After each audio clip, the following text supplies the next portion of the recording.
Nous avons besoin, en tant que musulmans, de placer notre confiance en Allah subhanahu wa ta'ala. Et ce, à tout moment. Dans cette dure réalité, la communauté a grand besoin et urgemment d'apprendre cette leçon, d'apprendre à placer sa confiance en Allah tabarak wa ta'ala. Et non pas en une personne, en sa famille, en son argent, en une organisation. La communauté musulmane ne doit placer sa confiance à nul autre qu'Allah Azza wa Jal. Et la confiance en Allah tabarak wa ta'ala n'est pas une parole qu'on répète, ni de la fumée qui s'envole. La communauté musulmane n'a ni besoin, écoutez attentivement s'il vous plaît, ni d'argent, ni de cerveau, ni de pétrole, ni d'endroit stratégique unique. Mais la communauté musulmane a besoin de connaître son Seigneur, Allah tabarak wa ta'ala, une connaissance parfaite, comme Allah et son messager sallallahu alayhi wa sallam le souhaitent. La communauté a besoin de concrétiser la confiance en Allah seul et de laisser le résultat à qui? À Allah tabarak wa ta'ala. Nous, on place notre confiance en Allah, on fait les causes et le résultat, il appartient à Allah, n'est-ce pas? Mais quelle est la définition de la confiance en Allah? Soyez attentifs s'il vous plaît. La confiance en Allah est la conviction ferme du cœur en Allah en cherchant les causes. La confiance en Allah est la conviction ferme du cœur en Allah en cherchant les causes. Nous n'avons pas à abandonner le recours aux causes. On n'a pas le droit de les ignorer, comme par exemple les causes pour trouver un travail ou pour trouver un appartement ou pour se marier. Tu ne peux pas dire moi, je reste à la maison, je fais de dua, je place ma confiance en Allah, je fais aucune cause et le travail va venir frapper à ma porte, idem pour le mariage, etc. etc. Non. Le musulman, il va placer sa confiance en Allah Azza wa Jal, il va avoir recours aux causes. Il va les postuler pour un travail, CV, lettre de motivation, il fait les causes. Pareil pour le mariage. Idem pour le mariage. On n'abandonne pas les causes en disant je m'en remets à Allah. Comprenez-le bien. Ibn Abi Dunya rahimahullah rapporte avec une chaîne de transmission authentique que Omar, vous connaissez le compagnon Omar ibn Khattab radiyallahu anhu, deuxième calife de l'islam, grand compagnon. Omar ibn Khattab vit des gens et il leur a dit qui êtes-vous? Ils répondirent nous sommes ceux qui s'en remettent à Allah. Il leur répondit non, vous n'êtes que des fainéants, car ceux qui s'en remettent à Allah sont des hommes qui sèment les graines dans la terre, puis s'en remettent à Allah pour le résultat. Allah tabaraka wa ta'ala a fait des causes pour toutes choses. Chaque chose résulte d'une cause. Même le paradis a des causes comme salat, n'est-ce pas? Porter le hijab pour les sœurs, le dhikr d'Allah, la lecture du Coran, la bienfaisance envers les parents. Toute chose nécessite un recours aux causes dans cette vie. La confiance en Allah tabaraka wa ta'ala nécessite un recours aux causes. Si tu aimes vraiment le prophète sallallahu alayhi wa sallam, concrétise la confiance en Allah. Sahl ibn Sa'd at-Tustari radiyallahu anhu a dit celui qui refuse d'avoir recours aux causes refuse la sunna. Écoutez bien. Celui qui refuse d'avoir recours aux causes refuse la sunna. Et celui qui refuse la confiance en Allah refuse la foi. Le recours aux causes est une sunna du prophète sallallahu alayhi wa sallam. Et la confiance en Allah était l'état du prophète sallallahu alayhi wa sallam. Suivez bien. On a donc dit la confiance en Allah est la conviction ferme du cœur en Allah en ayant recours aux causes. Certains croient que la confiance en Allah consiste à abandonner les causes. On vous l'a dit et on le répète et on ne cessera de vous le répéter, c'est faux. Au niveau des actions, il est obligatoire d'avoir recours aux causes. Et sachez que les causes seules ne peuvent pas être utiles sans la volonté d'Allah. Et ça, on y reviendra, bi'idhnillah. Chers frères, chères sœurs, le médecin dans son cabinet, l'ingénieur dans son entreprise, le soldat sur le champ de bataille, l'étudiant dans son université, le paysan dans sa terre, le commerçant dans son commerce, tous ont recours aux causes. La connaissance, n'est-ce pas? C'est une cause. L'invention, la force, l'intelligence et bien d'autres choses. C'est une grande erreur d'abandonner les causes et dire « moi j'ai confiance en Allah ». Qui était l'homme qui plaçait le plus, écoutez bien, qui était l'homme qui plaçait le plus sa confiance en Allah subhanahu wa ta'ala? C'est qui? Non? C'est le prophète Muhammad sallallahu alayhi wa sallam. Personne n'a placé sa confiance en Allah azza wa jal autant que lui. Et avec cela, le jour où il a fait sa hijra, son immigration, quand il a quitté la Mecque pour aller à Médine, il a fait les causes ou pas? Bien sûr qu'il a fait les causes. Il a pris un guide polythéiste pour lui indiquer la route. Oui ou non? Ça s'appelle avoir recours aux causes. Au lieu de prendre la direction de Médine, il a brouillé les pistes. Il n'a pas tout de suite pris la direction de Médine, il a pris une autre direction. Pourquoi? Pour brouiller les pistes, car ses ennemis les recherchaient. Ça également, c'est avoir recours aux causes. Le prophète alayhi salatu wassalam a placé Ali radiallahu anhu sur son lit. C'est pourquoi? C'est pour que les gens pensent que c'est lui, n'est-ce pas? Ça c'est un sabab, c'est une cause. Le prophète sallam, il avait les informations qui venaient de Abdullah ibn Abi Bakr, qui lui dormait à la Mecque, écoutait les infos et il les retransmettait au prophète sallam, en donnant tous les plans de Quraysh au prophète sallam pour qu'il sache comment s'organiser dans son émigration. Ça c'est quoi? C'est des causes tout ça. Asma bint Abi Bakr, la fille d'Abu Bakr radiallahu anha, elle a porté la nourriture au prophète sallam et à Abu Bakr, c'était un recours aux causes. Amr ibn Fuhayra, lui il a porté son troupeau afin d'effacer les traces de pas de qui? Du prophète sallam et de son compagnon. Subhanallah, tout ça c'est quoi? Ça va recours aux causes. Pendant les batailles, le prophète sallam il porte une armure ou pas? Pourquoi? Pour se protéger. Il a recours aux causes. Il ne se dit pas moi j'ai confiance en Allah, personne ne va me toucher. J'insiste sur le fait d'avoir recours aux causes, car la communauté est une communauté qui doit avoir recours aux causes. Nous sommes une communauté qui donne, qui bosse, qui travaille. Ce qu'on veut aujourd'hui, c'est que vous compreniez bien c'est quoi le tawakkul. La confiance en Allah Azza wa Jalla, je le répète, c'est la conviction ferme du cœur en Allah en ayant recours aux causes. C'est la totalité de la foi et l'aboutissement de la réalisation du tawhid, l'unicité d'Allah. Et c'est pour cela qu'Allah Ta'ala incite le prophète à s'en remettre à lui dans plusieurs versets.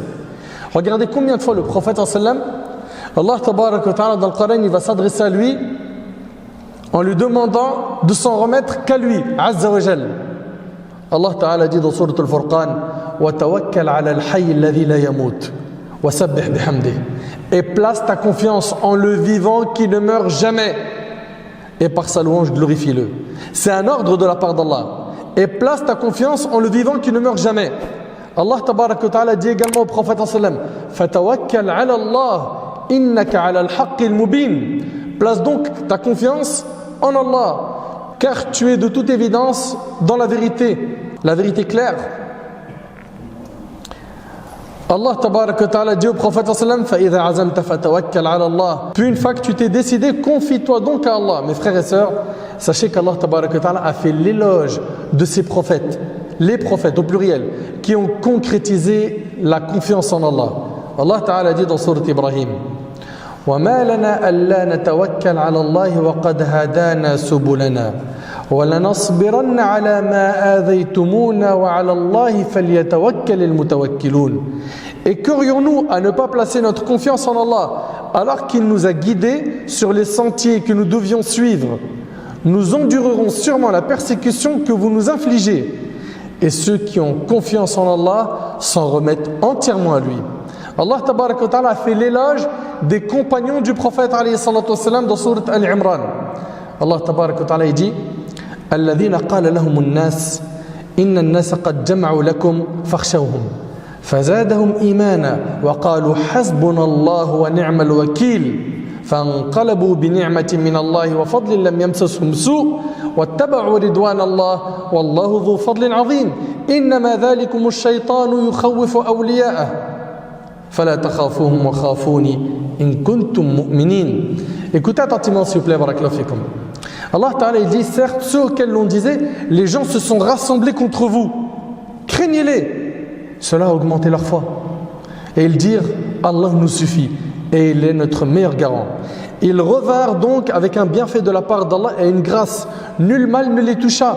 Et ils suivirent ce qui satisfait Allah. Et Allah est détenteur d'une grâce immense. C'est le diable qui vous fait peur de ses adhérents. N'ayez donc pas peur d'eux, mais ayez peur de moi si vous êtes croyants. La confiance en Allah tabaraka wa ta'ala est donc une méthodologie. Et il faut avoir recours aux causes en toutes circonstances, en tout lieu.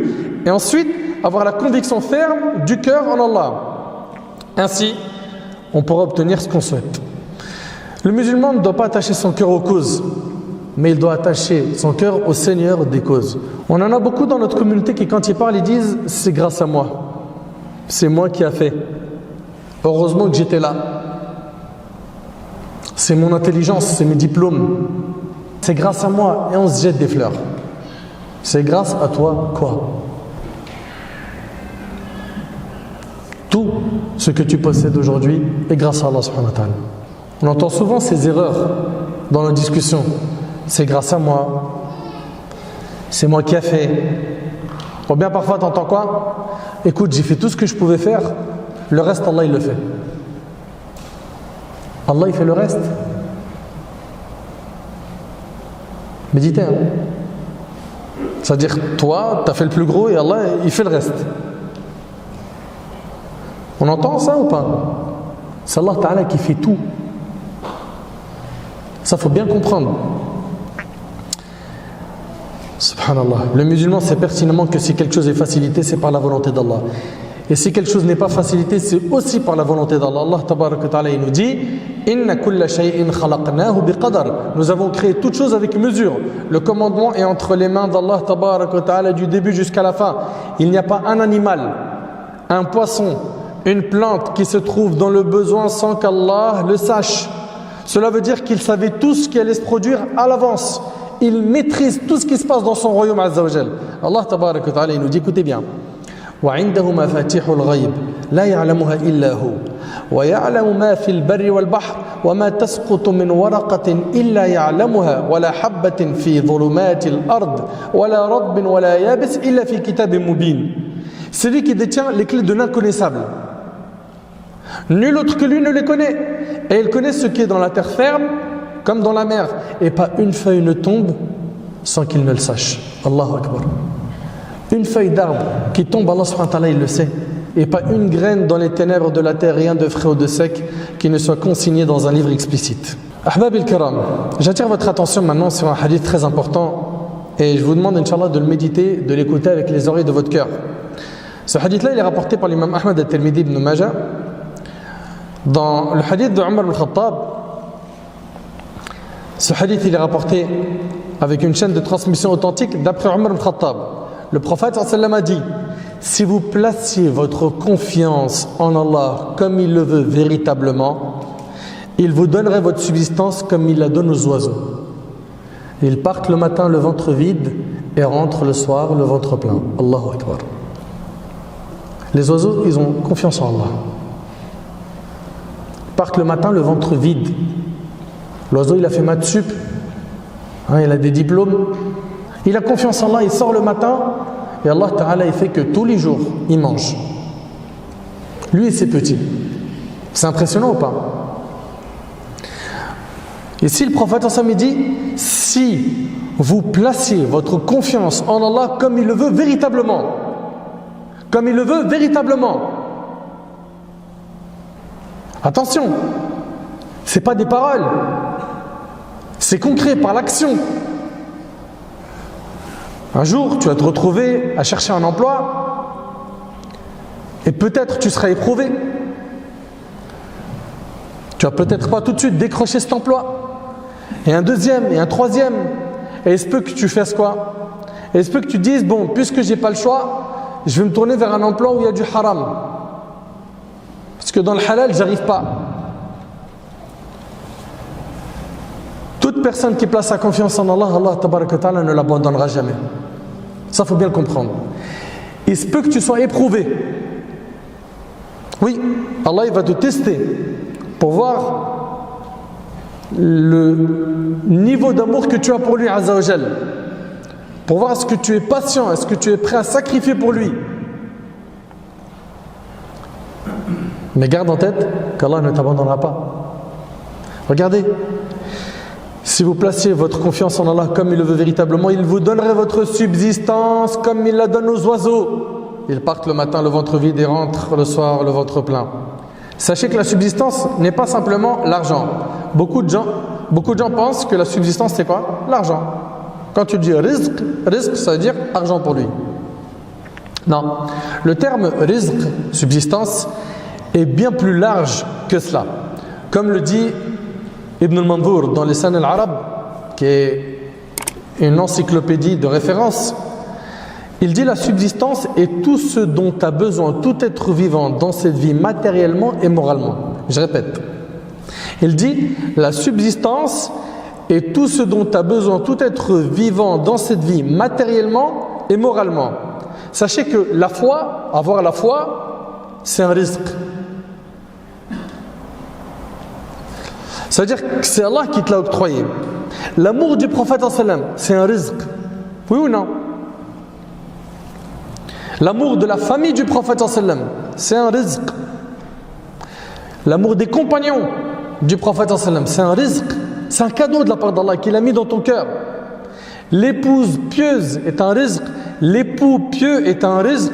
Le travail noble dans le halal, les enfants pieux, la grande maison, la mansuétude, la science, le bon comportement, l'argent, la victoire, tout ça ce sont des arzaq, des subsistances. Je répète la définition de la subsistance, rizq. La subsistance est tout ce dont a besoin tout être vivant dans cette vie, matériellement et moralement. Si vous placez votre confiance en Allah comme il le veut véritablement, il vous donnerait votre subsistance comme il la donne aux oiseaux. Il nous donnerait l'argent qu'on recherche, la science, les enfants, une épouse pieuse, un mari pieux, la patience face aux épreuves, le raffermissement de la foi, la générosité, etc. Nous on craint la pauvreté alors que c'est Allah le riche. C'est vrai ou c'est pas vrai? On craint la maladie alors que c'est Allah tabarak wa ta'ala al-shafi, celui qui guérit, ou non? On craint le mal alors que c'est Allah le protecteur. On craint les épreuves alors que c'est Allah le secoureur. Les créatures les plus heureuses sont celles qui adorent Allah le mieux. Et subhanallah, plus le serviteur s'abaisse devant Allah et plus il montre qu'il a besoin d'Allah, plus il est proche d'Allah et plus il est estimé auprès de lui, Azza wa Jal. De plus, le serviteur est incapable d'obtenir par lui-même, écoutez bien, ce dont il a besoin et de repousser par lui-même ceux qui lui causent du tort. Il a besoin de l'aide de son Créateur. Allah tabarak wa ta'ala est le seul à être imploré pour ce que nous désirons. Et Allah subhanahu wa ta'ala n'a pas besoin de ses créatures. Et toutes les créatures sans exception ont besoin de lui. Nous on est les pauvres devant Allah tabarak wa ta'ala. On a besoin de lui, Azza wa Jal. Il vous donnerait votre subsistance comme il la donne aux oiseaux. Ils partent le matin le ventre vide et ils retournent le soir le ventre plein. Les oiseaux, subhanallah, sortent le matin tôt, le ventre vide, mais ils sortent pour chercher la nourriture. Et par leur tawakkul, Allah il leur donne, subhanallah. Celui qui cherche la subsistance, Allah la lui donnera. Allah tabarak wa ta'ala dit, méditez bien s'il vous plaît. وَمَا مِن دَابَّةٍ فِي الْأَرْضِ إِلَّا عَلَى اللَّهِ رِزْقُهَا وَيَعْلَمُ مُسْتَقَرَّهَا وَمُسْتَوْدَعَهَا كُلٌّ فِي كِتَابٍ مُبِينٍ. Écoutez bien, il n'y a point de bête sur terre dont la subsistance n'incombe à Allah qui connaît son gîte et son dépôt. Tout est dans un livre explicite. Méditez avec moi s'il vous plaît. Les animaux marins, il y en a combien? Des milliers, n'est-ce pas? Il y en a un nombre incalculable. Ils sont très nombreux, oui ou non? Ils mangent tous à leur faim. Qui pourvoit leur subsistance? Allah. Les oiseaux, pareil, sont très nombreux. Qui s'occupe de les nourrir? Qui? Allah tabarak wa ta'ala. Les animaux, les humains, subhanallah, Allah tabarak wa ta'ala leur accorde leur subsistance à tous. Médite sur ces animaux qui vivent dans des endroits sombres et ténébreux ou qui vivent sous la terre. Pense aux fourmis, pense aux insectes. Tout le monde est nourri. Qui leur octroie cette subsistance? C'est Ar-Razzaq, Allah Tabarak wa Ta'ala. Il y a un verset, subhanallah, qui est très très fort. Et j'aimerais, Inch'Allah, qu'on le médite. Allah Tabarak wa Ta'ala, dans Sourate Al-Dhariyat, il dit وَفِي السَّمَاءِ رِزْقُكُمْ وَمَا تُوعَدُونَ فَوَرَبِّ السَّمَاءِ وَالْأَرْضِ إِنَّهُ لَحَقٌّ مِثْلَ مَا أَنَّكُمْ تَنْطِقُونَ. Et il y a dans le ciel votre subsistance et ce qui vous a été promis. Par le Seigneur du ciel et de la terre, ceci est tout aussi vrai que le fait que vous parliez. Dans ce verset, Allah Tabaraka wa Ta'ala, il nous informe que la subsistance se trouve dans le ciel et non sur terre. Pourtant, l'argent est sur terre, les entreprises sont sur terre, le commerce est sur terre, oui ou non? Allah Tabaraka wa Ta'ala, il nous dit que la subsistance, elle se trouve dans le ciel. Il va falloir comprendre que la subsistance est bien dans le ciel, auprès d'Allah, et que sur terre, nous n'avons que des causes. Et celui qui va mettre de l'effet dans ces causes, c'est Allah Azza wa Jal. Sans Allah, telle entreprise n'aurait pas marché. Sans Allah, ce groupe n'aurait pas pu s'organiser pour monter tel projet, tel business. Sans Allah, on n'aurait rien eu. Ça doit donc nous pousser à être humbles. Et de ne pas être de ceux qui parlent en disant « moi, c'est moi qui, moi ». Toutes ces lettres, elles commencent par moi. C'est le centre du monde, mashallah. Un peu d'humilité. Ce qu'il faut comprendre de ce verset, c'est que la subsistance vient du ciel et que la terre contient les causes. Cela veut dire que ces causes fonctionnent par un ordre divin. Le fait de s'appuyer sur les causes de la pourvoyance et de faire des causes la seule raison de ta pourvoyance est un manquement dans l'unicité d'Allah. Un bédouin intelligent et éloquent entendit le verset où Allah Tabaraka wa Ta'ala dit « Et votre subsistance est dans le ciel et ce qui vous a été promis. » Puis dans le verset, Allah il dit « Par le Seigneur du ciel et de la terre. » Allah il jure. Ceci est tout aussi vrai que le fait que vous parliez. Il a dit, qu'est-ce qui a mis en colère le généreux pour qu'il jure? Il a dit, qu'est-ce qui a mis en colère le généreux, donc Allah, pour qu'il jure? Ibrahim ibn Adham, écoutez bien s'il vous plaît. Un pieux parmi nos ancêtres, un ascète, quelqu'un qui n'avait pas d'attachement à la dunya, un grand savant parmi nos pieux prédécesseurs. Un jour, il était assis en train de manger des morceaux de viande grillée. Une chatte passa, prit un morceau et s'enfuit. Et se mit à la suivre par curiosité. Il a vu qu'elle a laissé le morceau de viande dans un endroit abandonné et elle est partie. Ça l'a encore plus étonné. Il est resté un instant, puis il a vu un serpent qui est sorti de ce trou, qui a pris le morceau de viande et il est rentré à nouveau dans son trou. Ibrahim, rahimahullah, il leva les yeux au ciel et dit « Gloire à toi, qui a fait que les ennemis s'assurent la subsistance les uns les autres. » Allahu Akbar. Celui qui assure la subsistance de toute bête est Allah Azza wa Jal. Celui qui assure la subsistance de tous les humains, c'est Allah subhanahu wa ta'ala. Il a été dit à Hatim al-Asam, rahimahullah, un parmi nos ancêtres, « Oh Hatim, comment as-tu concrétisé la confiance en Allah ?» Il a dit par 4 choses. 1. J'ai su que ma subsistance n'irait à personne d'autre que moi, ce qui apaise à mon cœur. Ton risque, quelqu'un va venir te le prendre? Allah il t'a écrit que tu allais te marier avec telle sœur, avec tel mari, que tu allais faire tel emploi, que tu allais acheter telle voiture. Est-ce que quelqu'un peut t'enlever ce qu'Allah subhanahu wa ta'ala t'a écrit? Vous suivez? J'ai su que ma subsistance n'irait à personne d'autre que moi, ce qui apaisa mon cœur. 2. J'ai su que personne ne fera mes actes à ma place. Je me suis donc mis au travail. Est-ce que quelqu'un peut prier à ta place? Il jeûne Ramadan à ta place, il sort zakat à ta place? Non. Hatim, rahimahullah, il a dit, j'ai su que personne ne fera mes actes à ma place, donc je me suis mis au travail. 3. J'ai su qu'Allah me voyait, suite à quoi j'ai eu honte qu'il me voie dans le péché. 4. J'ai su que la mort m'attendait, alors j'y ai préparé mes bagages pour rencontrer Allah. Un homme lui demanda, mais d'où manges-tu donc? Il lui répondit, وَلِلَّهِ خَزَائِنُ السَّمَاوَاتِ وَالْأَرْضِ وَلَكِنَّ الْمُنَافِقِينَ لَا يَفْقَهُونَ. Et c'est à Allah qu'appartiennent les trésors des cieux et de la terre, mais les hypocrites ne comprennent pas. Et parmi les sublimes histoires, écoutez bien, spirituelles, il y a cette histoire de Hatim al-Asam lorsqu'il a voulu partir au pèlerinage. Il dit à ses enfants qu'il avait l'intention d'accomplir le pèlerinage cette année. Et lui dire, qui va nous donner à manger? Qui va s'occuper de nous? Tu pars, tu vas au Hajj, et nous, comment on va vivre? Tu vas au Hajj et nous, comment on va vivre? Il avait une fille qui avait un degré élevé de confiance en Allah. Elle lui a dit, mon père, place ta confiance en Allah et pars, car tu n'es pas celui qui assure notre subsistance. C'est fort, hein? Tu n'assures pas notre subsistance. Hatim partit avec ce qu'il avait comme argent sur lui et leur laissa ce qu'il avait comme argent dans la maison. Après quelques jours, la nourriture de la maison a été consommée et l'argent fut dépensé.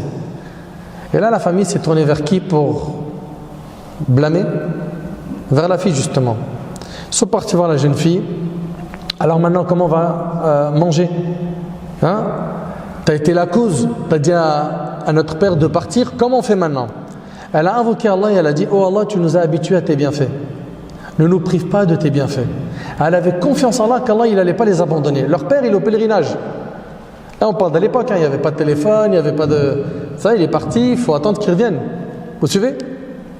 Et cette fille, elle avait confiance en Allah, elle savait qu'Allah, il n'allait pas les abandonner. Et subhanallah, l'histoire, elle est très puissante. Allah, tabaraka wa ta'ala, a voulu que le chef du village passe devant la maison. La maison de qui? De Hatim. Il était avec ses hommes. Il a eu hyper soif. Et il a demandé à un de ses soldats d'aller lui chercher un verre d'eau fraîche. Le soldat frappa à la porte de Hatim. Quand ils surent que le chef voulait un verre d'eau, ils lui ont préparé un verre d'eau propre. Et ici, ils lui ont donné ce verre d'eau. Il but et dit, à qui appartient cette maison? On lui répondit, à Hatim al-Asam. Il dit, l'homme pieux? Il lui dit oui. Il répondit, louange à Allah de nous avoir fait boire de la maison des pieux. Il demanda, où est-il que je le salue? On lui a dit qu'il était au pèlerinage. Il répondit, nous devons alors récompenser ses enfants pendant son absence. Il sortit alors une bourse remplie de pièces d'or. Et c'était la monnaie de l'époque. Imaginez-vous, hein? Plein de pièces d'or. Et il a laissé ça à la maison. Mais Allah a voulu plus que cela. Il a dit à ses soldats que celui qui m'aime fasse comme moi. Vous êtes d'accord, les soldats, ils l'aiment ou ils l'aiment pas, ils vont faire la même. Ils n'ont pas le choix. Celui qui m'aime, qui fasse comme moi. Et subhanallah, d'un seul coup, la maison a été inondée de dons. La maison était remplie d'or. La fille pieuse entra en pleurant. Ses frères et sa mère entrèrent et lui dirent, mais pourquoi tu pleures alors que maintenant on est devenu riche? Elle répondit, écoutez bien, ça c'est un être humain qui a regardé notre état, suite à quoi on s'est enrichi. Elle a dit, ça c'est un être humain qui a regardé notre état, suite à quoi on s'est enrichi. Comment serait notre situation si Allah nous regardait avec le regard de sa satisfaction? Allahu Akbar. Allahu Akbar. Si seulement nous réalisions la confiance en Allah, pas en l'argent. Vous savez, cette vie, on vous l'a dit plein de fois, c'est un champ. L'intelligent parmi nous, c'est celui qui va planter un maximum de graines. Ces graines-là, c'est tes bonnes actions, tes sadaqat, tes sacrifices, le temps que tu passes pour Allah. Tu vas tout faire pour être utile là où tu te trouves. Faire le bien, le répandre, propager le bien. Hélas, on a des gens, pour eux cette vie, c'est là où il faut tout miser. L'argent, il sort rien, là. Rien. Demande-lui le dernier don que tu as fait, c'était quand? Qu'est-ce que c'est dur d'entendre pour lui sadaqa? Et on voit des fois des gens dire, moi le jour où je suis riche, oh là là, moi j'ai de l'argent moi. Des puits, je vais parler des orphelins, je vais faire du bien. Et regarde quand il devient riche. Ah non, mais en fait, parce que j'ai pas encore acheté d'appartement. En fait, j'allais acheter un F4, mais on m'a dit c'est mieux d'avoir une villa parce que tu as le jardin et tout, le barbecue en été. Tu sais, les enfants ils sont tranquilles, tu déranges pas les voisins et tout. Il n'y a plus d'aumône, il n'y a plus rien. C'est triste. Et c'est une fitna. Qu'Allah Azza wa Jalla nous donne la force de tenir face à cette épreuve, celle de la dunya, l'argent.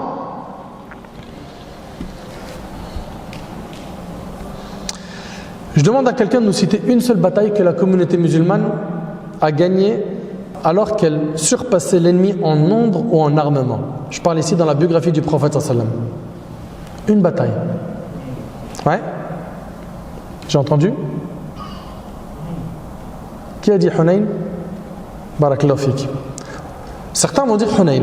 Même à Hunayn, l'ennemi était plus nombreux. Mais les musulmans ont été impressionnés par leur nombre, qui était plus important que d'habitude. Quand leur cœur a été attaché à leur nombre, il s'est passé ce qui s'est passé jusqu'à ce que les cœurs soient attachés à nouveau à Allah, puis Allah leur a donné la victoire après que les cœurs se soient attachés à lui.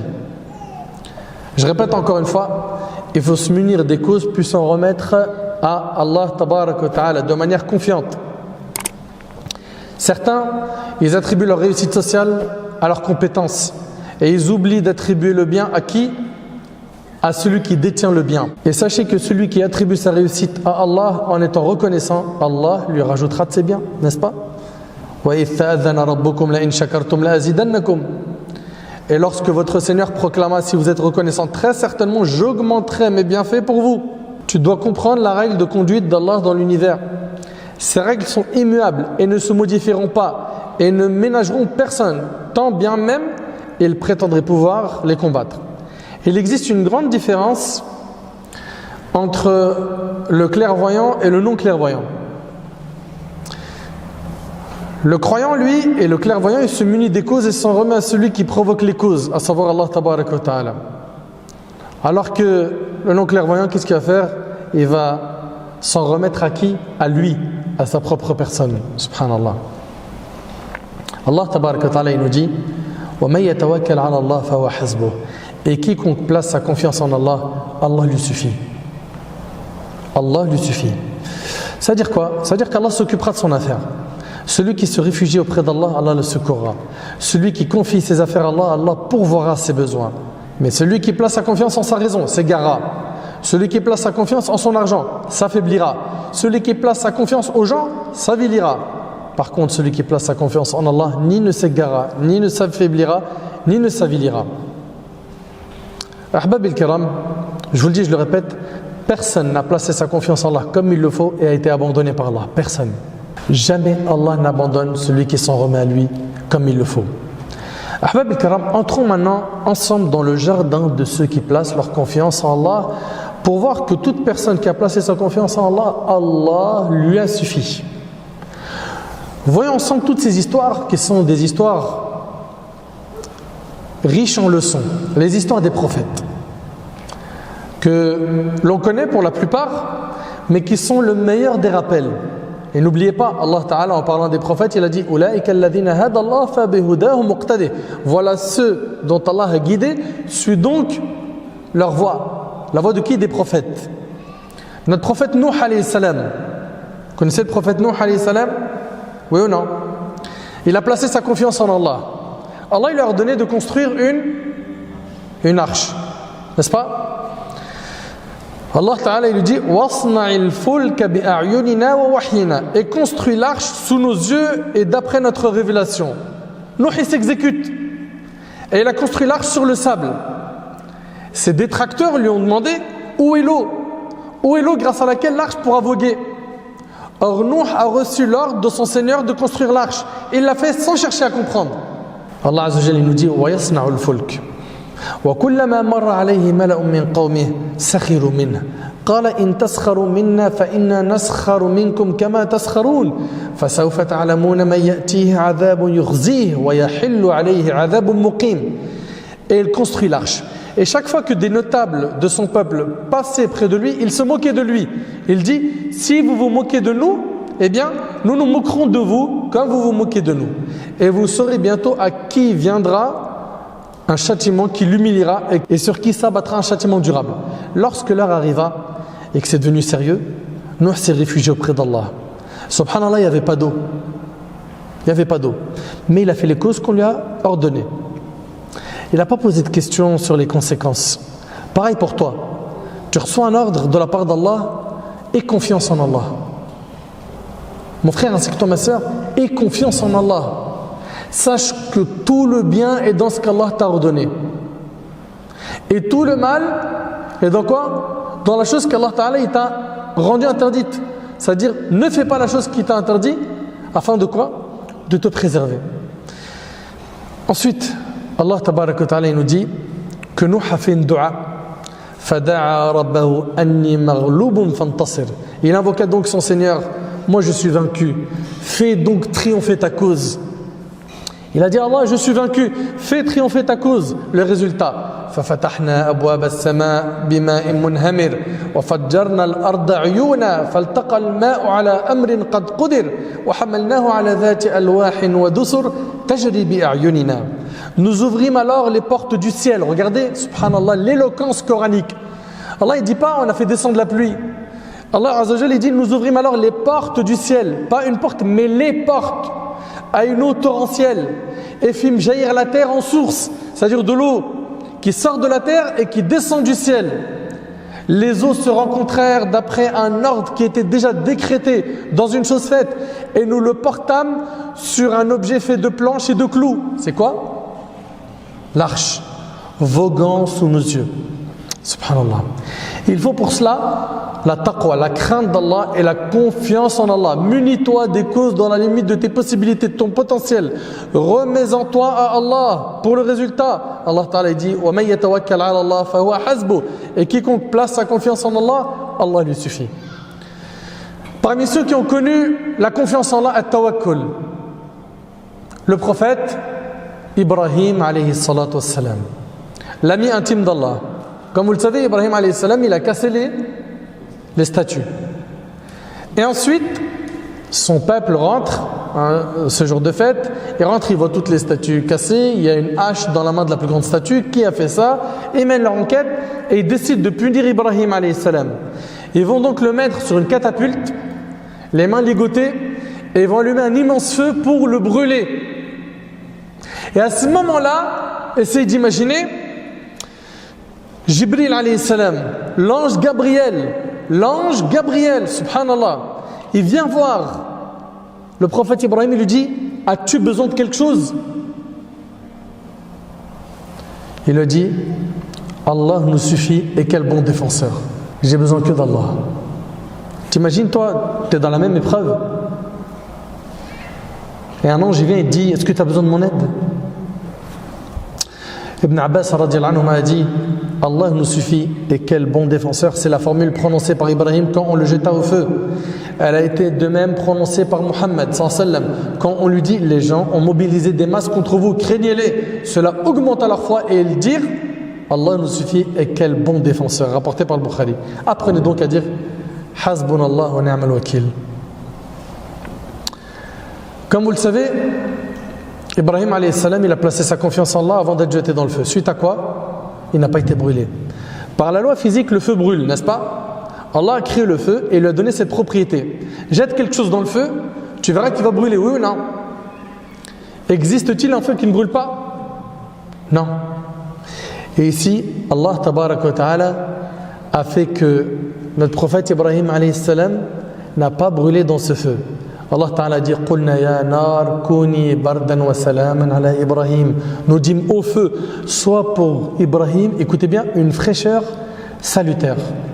Allah Ta'ala, s'il aurait dit juste soit pour Ibrahim une fraîcheur, il aurait peut-être quoi? Souffert du froid. Il aurait pu même geler. Mais Allah Ta'ala dit une fraîcheur salutaire. Et vous savez, Ibn Kathir, rahimahullah, il dit dans l'explication de ce verset que le feu avait simplement consumé la corde qui avait servi à ligoter ses mains. C'est la seule chose qui a brûlé de lui. Subhanallah. Hajar alayhi salam. Hajar alayhi salam, c'est l'épouse de qui? J'entends pas? Du prophète Ibrahim alayhi salatu wassalam. Ibrahim alayhi salam, il prend sa femme Hajar et son bébé Ismaïl. Où? Dans un lieu désertique, où il n'existait, écoutez bien, où il n'existait ni plantes ni eau. Ils se rendirent donc dans cette zone aride sur laquelle naîtra plus tard la ville de la Mecque. Cette histoire, vous la retrouvez dans Sahih al-Bukhari selon Ibn Abbas radiyallahu anhuma. Ibrahim alayhi salam, il emmène son épouse et ce nourrisson, ce bébé, son fils Ismaïl. Elle est en train de l'allaiter. Et il les dépose dans l'endroit où plus tard il y aura quoi? La Kaaba. À l'endroit le plus haut de la mosquée. Subhanallah. À l'époque, il n'y avait aucun humain qui vivait là-bas. Pas d'eau, rien, personne. Il les dépose avec un sac de dattes et une autre pleine d'eau. Et d'ailleurs, Ibrahim alayhi salam, il va invoquer Allah. Il va dire quoi? Rabbana, inni askantu min dhurriyyati biwadin ghayri dhi zar'in 'inda baytika al-muharram. Rabbana liyuqimu as-salata faj'al af'idatan min an-nas tahwi ilayhim warzuqhum min ath-thamarati la'allahum yashkurun. Ô notre Seigneur, j'ai fixé une partie de ma progéniture dans une dépression impropre aux cultures, dans un endroit désertique, juste auprès de ta maison sacrée. Ô notre Seigneur, pour qu'ils accomplissent la prière, fais que des cœurs d'entre les humains se précipitent vers eux. Fais leur attribution de fruits, peut-être seront-ils reconnaissants. Il dépose sa femme dans cet endroit désertique et il rebrousse chemin. Et là, qu'est-ce qui se passe? La mère d'Ismaïl, elle le suit en disant « Où vas-tu » Elle lui dit « Où vas-tu en nous laissant dans cette vallée où il n'y a ni humain ni objet ?» Et elle répète la question plusieurs fois. Et il ne lui prête pas attention. Ensuite, elle lui dit « Est-ce que c'est Allah qui t'a ordonné cela ?» Il a dit oui. Et regardez le réflexe, elle a dit « Alors, il ne nous abandonnera pas. »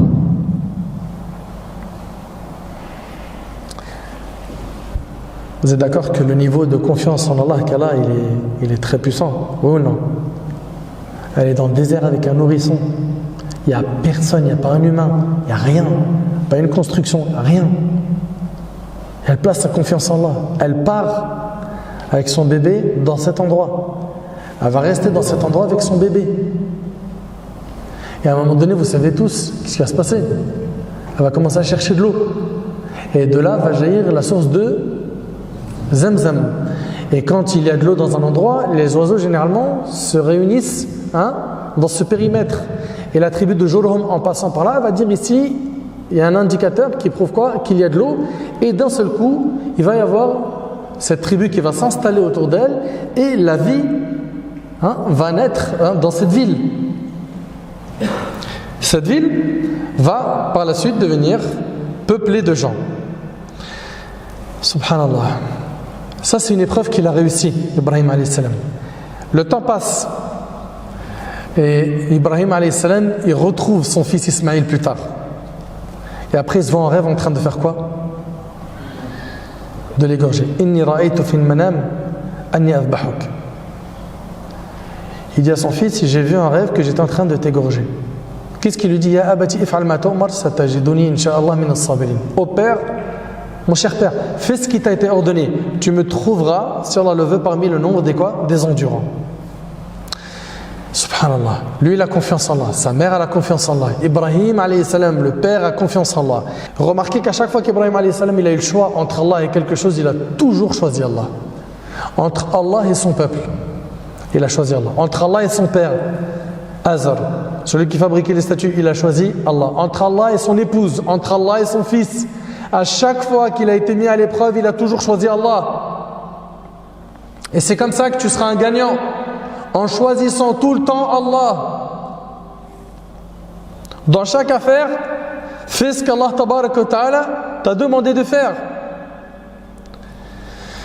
Et Ibrahim alayhi salam, il prend le couteau, il prend son fils, il se dirige pour l'égorger. Vous imaginez le cœur du père envers son fils, en plus un père qui n'a pas eu d'enfant que très tardivement, une fois que ses cheveux ont blanchi et dont la femme était stérile, une fois que son enfant, ça y est, il commence à marcher, il va, il vient, il sort avec son père, il connaît la joie, il reçoit l'ordre de l'égorger.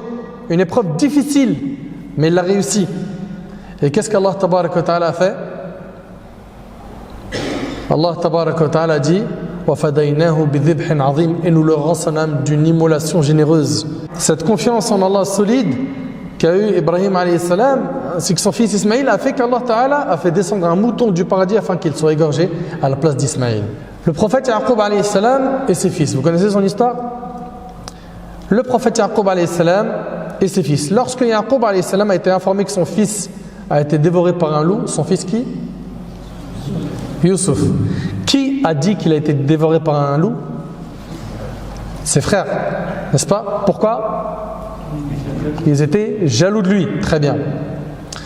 Le temps passe et après, Yusuf alayhi salam devient le ministre des Finances en Égypte, n'est-ce pas? Puis, après, il y a une disette, une famine, et les frères de Yusuf décident d'aller en Égypte. Pourquoi? Pour avoir de la nourriture. Et là, à ce moment-là, ils décident de garder qui? Yusuf alayhi salam? Benyamin, le petit frère. Yaqub alayhi salam, il perd dans un premier temps Yusuf alayhi salam, et dans un second temps, Benyamin. Il a pleuré, il était triste, il en est même devenu aveugle. Il a toujours gardé confiance en Allah, et il avait une bonne opinion d'Allah, et Allah Azza wa Jalla lui a rendu son fils Yusuf et Benyamin après une longue absence. Parmi les personnes qui ont eu confiance en Allah fermement, on a le prophète Moussa alayhi salam. Moussa alayhi salam, il est poursuivi, comme vous le savez, par l'armée de Pharaon. Il a devant lui la mer, derrière lui l'armée. Est-ce qu'il a perdu confiance en Allah? Non. فَلَمَّا تَرَاءَ الْجَمْعَانِ قَالَ أَصْحَابُ مُوسَى إِنَّا لَمُدْرَكُونَ. Puis quand les deux parties se virent, les compagnons de Moussa dirent: nous allons être rejoints. Et qu'est-ce qu'il répond Moussa alayhi salam, qui a confiance en Allah, et il répond tout de suite dans les médias. Il dit: قَالَ كَلَّا إِنَّ مَعِيَ رَبِّي سَيَهْدِينِ. Il dit jamais: on ne va pas être rattrapé, car j'ai avec moi mon Seigneur qui va me guider. Subhanallah. Allah tabaraka wa ta'ala était avec lui. Donc rien à craindre.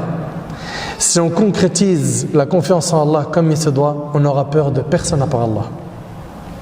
Si Allah est avec toi, si Allah subhanahu wa ta'ala est avec toi, tu n'as pas à avoir peur, car tu es accompagné du Tout-Puissant, qui ne peut être dominé. Tu es accompagné du Tout-Puissant qui ne peut être vaincu. Tu es accompagné du riche par excellence qui ne peut s'appauvrir. Tu es accompagné d'Allah. Et quelle noble compagnie! Si seulement la communauté savait, connaissait la valeur d'Allah tabaraka wa ta'ala, nous n'avons besoin que de connaître Allah subhanahu wa ta'ala comme il le veut, lui, exalté soit-il, et comme le veut Muhammad sallallahu alayhi wa sallam, qui le connaissait le mieux. Il ne nous manque rien à part placer notre confiance en Allah, compter sur lui, se réfugier en lui, remettre toute chose à lui. قَالَ كَلَّا إِنَّ مَعِيَ رَبِّي سَيَهْدِينِ. Il dit: jamais, car j'ai avec moi mon Seigneur qui va me guider. On est d'accord que si on prend un bâton, on frappe avec la mer ne va pas se diviser en deux. Oui ou non? Oui ou non? On est d'accord. Subhanallah, il a placé sa confiance en Allah. Allah subhanahu wa ta'ala, il lui dit quoi? Il lui dit: frappe avec ton bâton la mer. Il frappe, et qu'est-ce qui se passe? Il y a 12 chemins qui vont se faire. Et l'eau qui va s'accumuler va avoir la forme d'une montagne. Allah ta'ala, il dit: فَكَانَ كُلُّ فِرْقٍ كَالطَّوْدِ الْعَظِيمِ. Elle se fendit alors, la mer, hein, et chaque versant fut comme une énorme montagne. Et l'orgueil de Pharaon jusqu'au bout. Hein. Il a dit: voyez ça, c'est mon œuvre. Jusqu'au bout, il est dans le kibr, l'orgueil. Parmi les exemples de tawakkul, de confiance en Allah, on a la magnifique histoire de la mère de Moussa. C'est quand même impressionnant. Pharaon, dans un cauchemar, il voit que son royaume, après l'interprétation des sorciers, les gens autour de lui, que son royaume, il est menacé par un enfant de Bani Israël qui va prendre son royaume. Qu'est-ce qu'il décide de faire? De tuer tous les nouveau-nés mâles. N'est-ce pas? Il va commencer donc à envoyer ces hommes, les policiers, qui vont tourner autour des maisons, et dès qu'ils entendent le bruit d'un accouchement, d'un bébé qui pleure, ils rentrent. Si c'est un garçon, ils le tuent. Et il aura tué comme ça des milliers d'enfants. Et celui qui recherchait, c'était qui? C'était Moussa alayhi salam. Allah Ta'ala dit: وَأَوْحَيْنَا إِلَى أُمِّ مُوسَى أَنْ أَرْضِعِيهِ فَإِذَا خِفْتِ عَلَيْهِ فَأَلْقِيهِ فِي الْيَمِّ وَلَا تَخَافِ وَلَا تَحْزَنِي إِنَّا رَادُّوهُ إِلَيْكَ وَجَاعِلُوهُ مِنَ الْمُرْسَلِينَ. Allah Ta'ala dit: et nous révélâmes à la mère de Moussa. Et ici, le mot révélâmes est à comprendre dans le sens nous inspirâmes, car il n'y a eu aucune femme prophète. D'accord? Et donc nous inspirâmes à la mère de Moussa ceci: allaite-le. Et quand tu craindras pour lui, jette-le dans le flot, dans la mer. Et n'aie pas peur et ne t'attriste pas. Nous te le rendrons. Ça, c'est une promesse divine. Mais c'est pas fini. Et ferons de lui un messager. Allahu Akbar. Et feront de lui un messager. La mère de Moussa met son fils donc dans une caisse, puis elle le jette dans la mer. Cette caisse ne va pas se noyer parce qu'Allah Tabaraka wa Ta'ala dit: nous te le rendrons. C'est une promesse divine. La caisse va s'arrêter devant le palais de Pharaon. Assia va voir de loin la caisse. Et Assia, c'est qui? C'est la femme de Pharaon. Très bien. C'est une femme modèle. Hein, c'est une parmi les femmes modèles qui a cru en Moussa alayhi salam, qui a adoré Allah Tabaraka wa Ta'ala, et qui d'ailleurs a été tuée sauvagement. Par qui? Par Pharaon et ses hommes. Elle a tout de suite eu de l'amour pour ce bébé. Allah Ta'ala, il nous dit: وقالت امرأة فرعون قرة عين لي ولك لا تقتلوه عسى أن ينفعنا أو نتخذه ولدا وهم لا يشعرون. Or, la femme de Pharaon dit, cet enfant recueilli réjouira ma vue et la tienne. Ne le tuez pas. Il pourrait nous être utile ou le prendrons-nous pour enfant? Et il ne pressentait rien. Subhanallah, on sait qu'après, il y a eu pas mal de nourrices qui sont passées. Pourquoi? Pour allaiter Moussa. Mais il a refusé le lait de toutes les nourrices. Et c'est devenu une affaire qui s'est propagée dans le palais au point où c'était la discussion de tout le monde. Le bébé ne veut pas se nourrir, ne veut pas manger, il ne veut rien prendre. Et l'annonce a été faite par la suite. La recherche d'une nourrice s'est étendue jusqu'à ce que l'appel a été fait dans les marchés.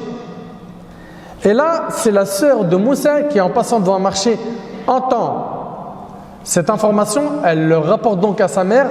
Sa mère vient et subhanallah, dès qu'il a goûté au lait de sa mère, tout de suite, il s'est nourri, il s'est tranquillisé. Et d'ailleurs, Pharaon, ça l'a étonné. Il dit, est-ce que c'est sa mère? Et bien sûr, ici, elle a caché la vérité. Et à la fin, il lui a proposé un salaire et de vivre dans ce palais pour nourrir le bébé qui est Moussa alayhi salam. C'est-à-dire, subhanallah, lui qui en a tué des centaines de milliers, celui qui craignait, finalement, il va grandir dans son palais en sécurité. Et c'est sa mère qui l'allaite dans le palais de Pharaon, subhanallah. C'est impressionnant. Mais la mère de Moussa préférera l'allaiter chez elle en prétextant qu'elle a un foyer à gérer, son époux, ses enfants, etc. Et il lui accordera cela. Ici, elle a eu confiance en Allah subhanahu wa ta'ala. Notre prophète Muhammad alayhi salatu wassalam, il quitte la Mecque, il va en direction de Médine. Mais avant d'aller à Médine, il va se réfugier dans une grotte qu'on appelle la grotte de Thawr. Il va y rester combien de jours? 3 jours. 3 jours. Il va rester là-bas avec son compagnon Abu Bakr radiyallahu anhu. Et à un moment donné, l'ennemi qui eux cherchent à tout prix le prophète sallam, parce qu'il y aura un prix qui va être donné à celui qui capture le prophète sallam. Ce prix est de 100 chameaux. 100 chameaux. Ici, Abu Bakr as-Siddiq radiyallahu anhu dira au prophète sallam, si l'un d'eux il avance un peu plus, il va nous voir. Il va nous voir ici dans cette grotte. Et là, le prophète sallam de lui dire, oh Abu Bakr, que penses-tu de 2 personnes lorsqu'Allah est leur 3e compagnon rapporté par le Bukhari? Tu crois qu'on est seuls, toi et moi? Allah Azza wa Jalla, il est avec nous. Et ça, j'aimerais bien à chaque fois qu'une personne parmi vous est mise à l'épreuve, qu'elle y réfléchisse. Tu n'es pas seul. Allah Ta'ala, il est avec toi. Place ta confiance en lui. Vous avez oublié le verset où celui qui s'en remet à Allah, Allah lui suffit. Tu n'as besoin de personne à part Allah. Mais sans l'oubli, il y a un fossé entre la théorie et la pratique. Aucun mal ne peut te toucher tant qu'Allah ne te l'a pas écrit. Selon Ibn Abbas, le prophète a dit, sache que si l'humanité est d'accord à l'unanimité pour te faire quelque bien, cela ne te profitera que dans la mesure où Allah te l'aurait assigné. C'est-à-dire, si l'humanité entière se réunissait pour te faire un bien et qu'Allah ne te l'a pas écrit, ils n'y parviendront pas. Et écoutez bien, et si l'humanité est d'accord à l'unanimité pour te causer du tort, tu n'en pâtiras en rien, sinon dans la mesure où Allah en aurait ainsi décidé à ton encontre. C'est-à-dire, si l'humanité se réunit, complote pour te faire du mal, qu'Allah n'a pas écrit, ils n'y parviendront jamais. Jamais. Et le hadith il est rapporté par Ahmad et d'autres.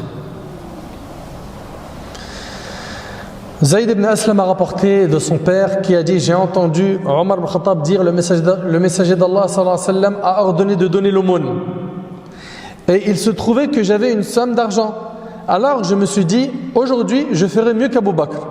Omar il était toujours en concurrence avec qui? Avec Abu Bakr, dans le bien.